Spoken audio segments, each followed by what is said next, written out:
दलित और मुसलमानों की शुद्ध अगर पार्टी और पिछड़ों की अति पिछड़ों की है जो बहुजन हिताय पे काम करी तो वो सिर्फ आजाद समाज पार्टी है। दलित मुसलमानों को वोट करेगा, मुसलमान दलित को वोट करेगा, यही है कैडर।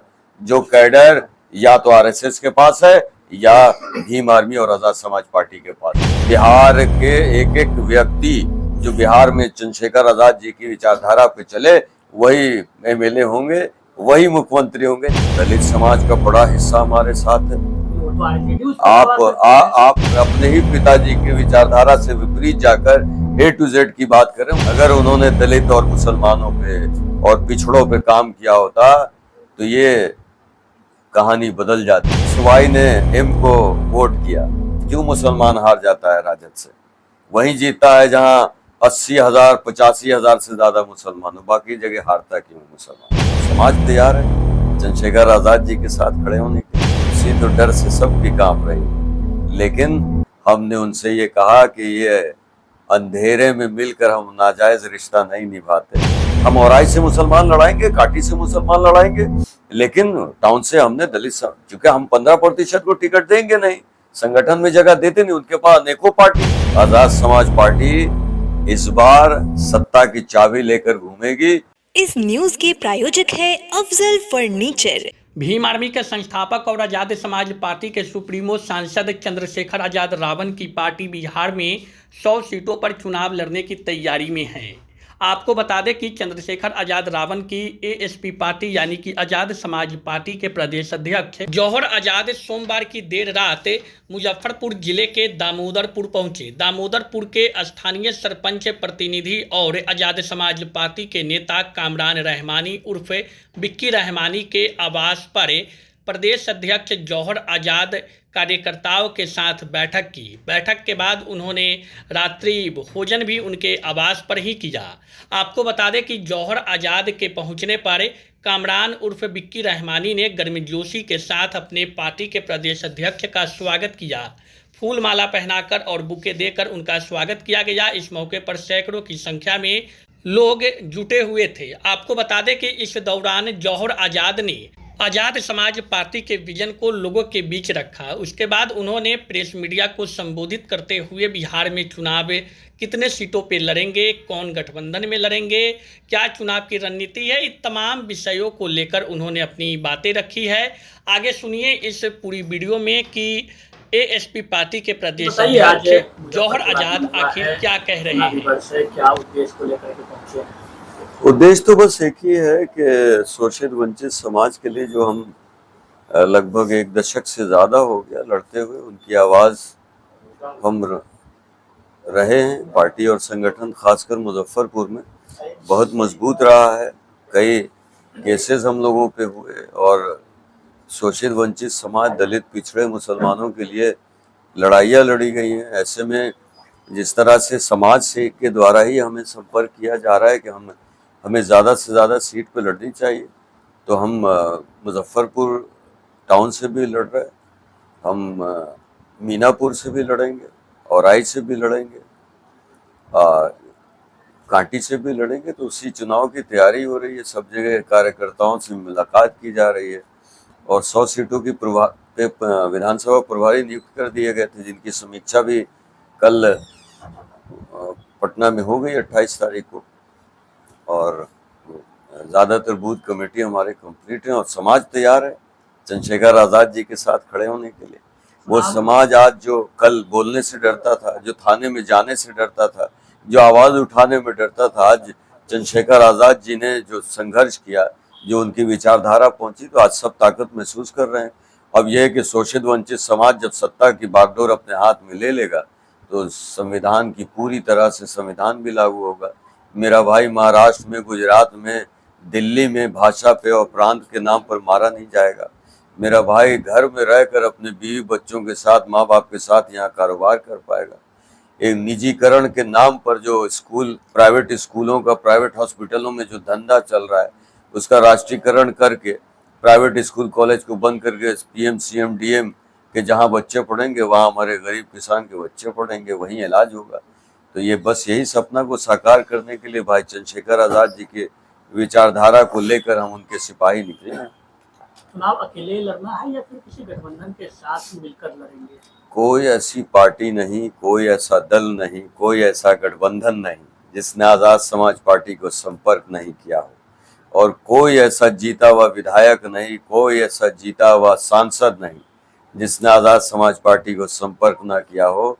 कुर्सी तो डर से सबकी कांप रही है, लेकिन हमने उनसे ये कहा कि ये अंधेरे में मिलकर हम नाजायज रिश्ता नहीं निभाते, खुले रोशनी में जिस दिन मिलने के लायक होंगे उस दिन हम तुम्हारा समर्थन करने के लिए तैयार होंगे। तो पार्टिकुलर की बात आप कर रहे हैं, लेकिन गठबंधन जो है बिहार में दिख रही है। नहीं, मैंने कहा कोई ऐसी पार्टी नहीं, कोई ऐसा गठबंधन नहीं, स्वतंत्र लड़ना है।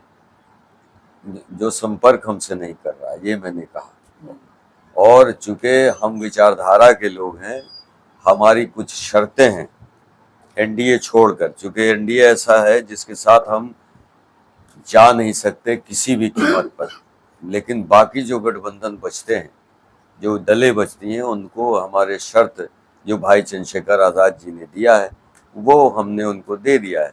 अगर उस पे वो मैनिफेस्टो में शामिल होने के लिए तैयार होते हैं, जैसे प्राइवेट ठेकेदारी में आरक्षण, बालू के टेंडर में आरक्षण, छोटे उद्योग में दलितों को आरक्षण, प्रमोशन जो दलितों का रुका हुआ है बिहार में, उस प्रमोशन को जल्दी दलितों समाज को करने के लिए, फिर स्कॉलरशिप, क्रेडिट कार्ड से ज़्यादा स्कॉलरशिप की प्राथमिकता दी जाए।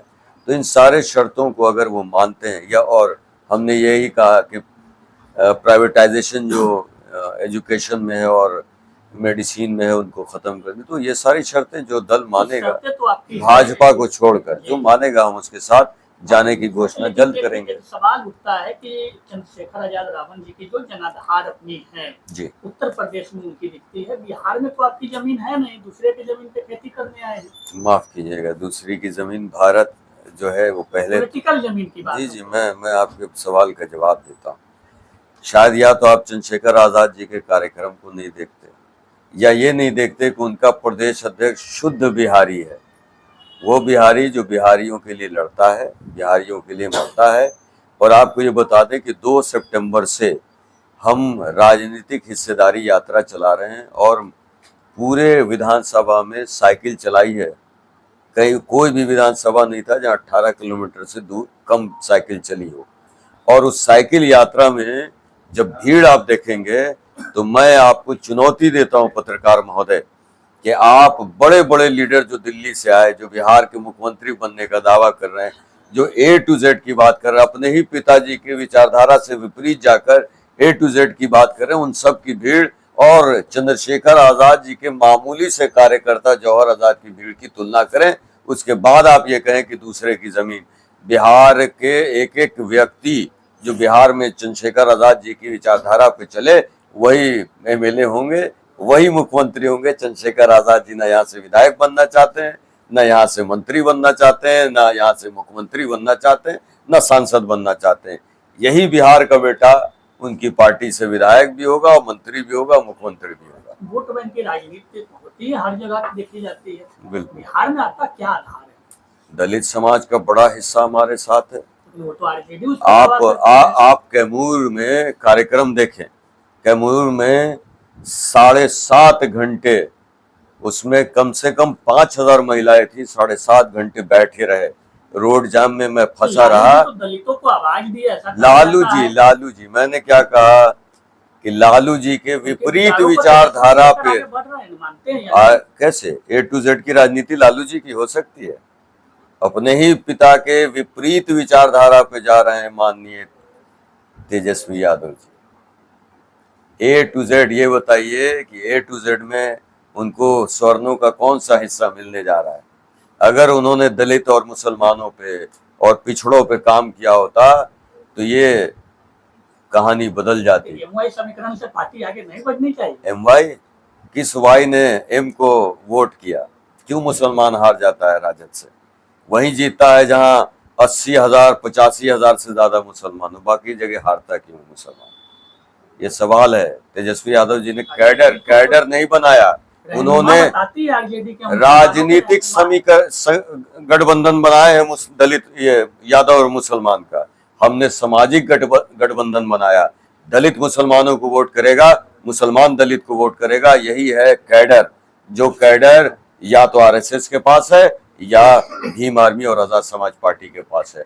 आज नहीं तो कल सीधी टक्कर अगर होगी तो आजाद समाज पार्टी और भाजपा की होगी। अब आरजेडी मैं तो शुभकामना दे रहा हूँ, मेरा भाई है, वो भी डीएनए का भाई है तेजस्वी यादव जी। मैं शुभकामना दे रहा हूँ कि ये जो मंडली उनके चारों तरफ घेर कर उनको बता रही है कि आप जीत रहे हैं, उन सबको वो खुद भगाएंगे। और मैं आपके चैनल के माध्यम से राजद को और कांग्रेस के गठबंधन को ये बताना चाहते हैं कि अगर बिहार में एनडीए की सरकार बनी तो इसके दोषी इंडी अलायंस के लोग होंगे, और चुनाव के बाद अगर ऐसा होता है तो उनको सजा जनता जरूर देगी। इंडियन लाइफ में आप लोग नहीं शामिल होंगे, इसका मतलब? ये हमने कहा कि हमने शर्त रखी है, वो शर्त अगर वो मानते हैं, अगर दलितों की बात करना ही सिर्फ काम है या उनके लिए कुछ करना चाहते हैं, पिछड़ों के लिए कुछ करना चाहते हैं, अक़लियत के लिए कुछ करना चाहते हैं, तो हमारी शर्तों को माने, उसके बाद हम बिना शर्त के उनके साथ। हम तो ये कह रहे हैं कि जिसकी जितनी संख्या भारी उसकी उतनी हिस्सेदारी।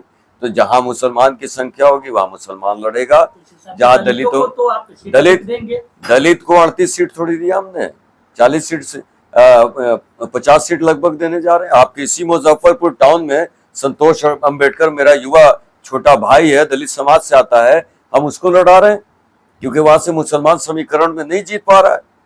हम औराई से मुसलमान लड़ाएंगे, काटी से मुसलमान लड़ाएंगे, लेकिन टाउन से हमने दलित, क्योंकि हम 15% को टिकट देंगे नहीं, संगठन में जगह देते नहीं, उनके पास अनेकों पार्टी है, उनको लड़ने के लिए कई दरवाजे हैं।